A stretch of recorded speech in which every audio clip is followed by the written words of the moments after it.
Well, it's time for a video update. Can you believe it is almost 5 months that most of us have been watching church online from our living rooms or your bedroom or wherever else you happen to be watching it from? And I hope that we've learnt lots in these last 5 months about how we can begin to do church well in an online setting.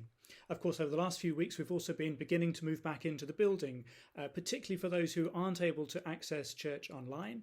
And it's been a joy to be able to welcome people back into the building and for, up to 30 or so people to come together. Yes, they're socially distanced. Yes, they have to wear masks. No, they're not allowed to sing in church, but they can worship with their hearts. They get the joy of hearing other people joining in with them. They're able to chat outside afterwards and so on. And so we're at this point now where we're trying to mix together the online experience of church with the in-building experience of church. And that means that our pattern over the next number of weeks is going to be a little bit, week by week it's going to change. So this Sunday is going to be our first experiment of trying to live stream from the church building.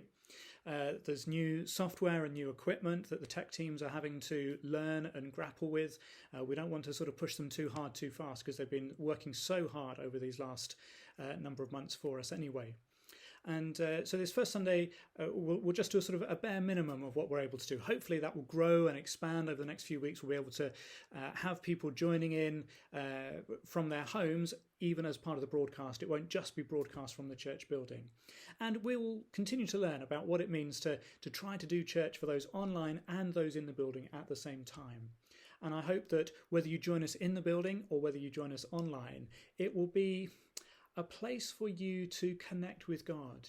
What is the point of gathering on Sundays? It's not just something that we do because we've got nothing better to do on a Sunday morning. No, we gather because we want to go deeper with God and we want to grow closer to each other and we want to reach further with the good news about Jesus. And gathering on a Sunday is one of the things that God has given us, one of the chief things God has given us to enable us to become more Christ-like and to fulfill his mission in the world. So I would encourage you to be joining in, whether in the building or online. And we've got some other plans beginning to formulate in our minds for later on in the year as to how, again, we can improve what it is that we're offering online for those who are joining in from their homes. So we're in the process of packing up for our holiday, and soon is going to come the annual challenge of trying to get all the suitcases into the car. I'm sure you know the feeling.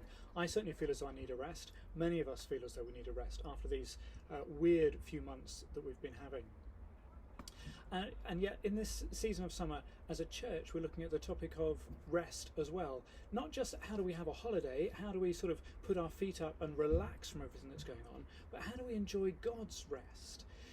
Very often as Christians we have this mentality that we've got to work, we've got to work as hard as we can.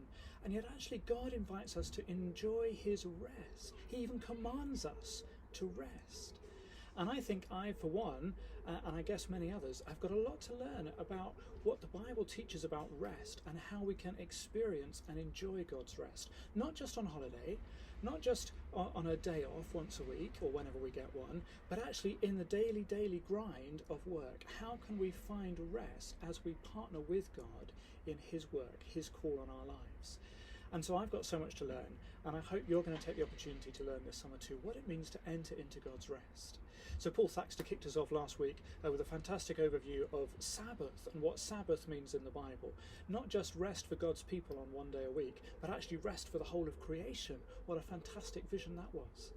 Pauline is going to carry on this Sunday by talking about Jesus' wonderful invitation to come to me, all who labour and are weary and are heavy laden, and I will give you rest. Jesus wants us to rest. He invites us to experience his rest.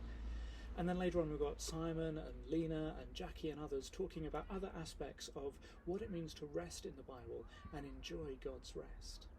So, as I say, I'd encourage you to make the most of this season. As part of it, I've been reading John Mark Comer's book, The Ruthless Elimination of Hurry.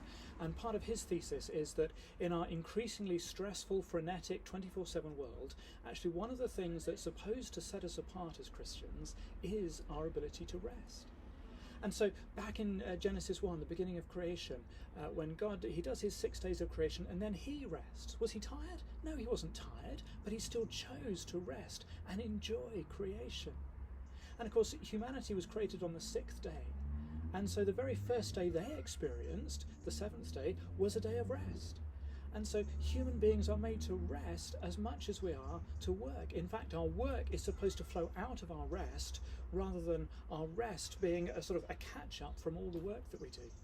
And it says that when God created the seventh day, the Sabbath day, he blessed it and made it holy.